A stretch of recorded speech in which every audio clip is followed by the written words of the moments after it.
Mr. Chancellor,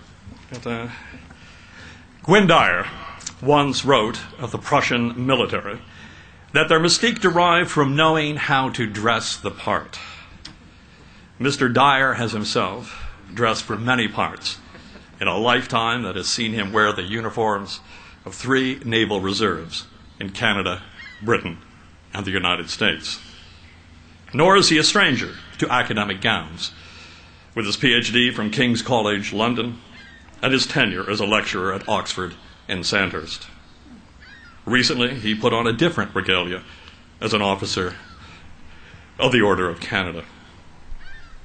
But you may be more familiar with Gwynne Dyer in a different attire: the dashing leather jacket and rumpled open-collar shirt that have become his iconic uniform, and sometimes emblazon the inner covers of the dozen or so books he has authored, or from his gruffly casual and undeniably authoritative voice in a dozen or more film and radio documentaries, including the Academy Award-nominated miniseries War, in which he makes that typically wry remark about Prussian attention to wardrobe.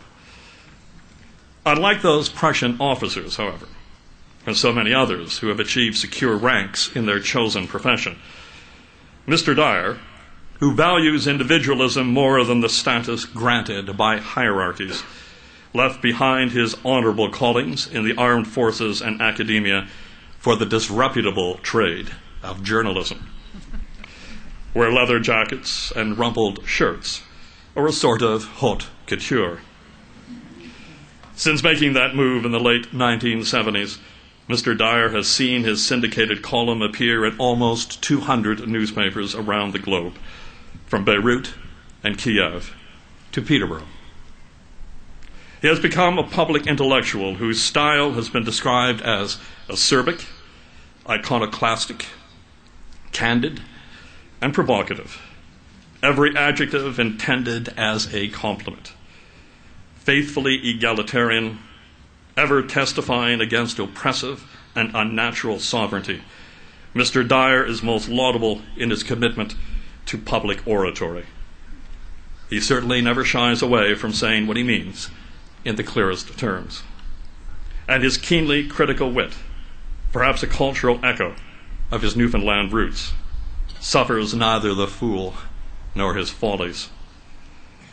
Mr. Dyer is by nature a teacher in the Socratic fashion, which is perhaps the part he was born to play. Making the whole world his classroom, he travels constantly, addressing government officials and learned bodies.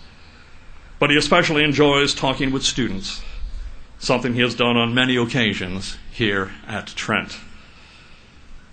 In concluding his magisterial work on the history of war, Mr. Dyer insists that no one should possess any authority beyond that of persuasion.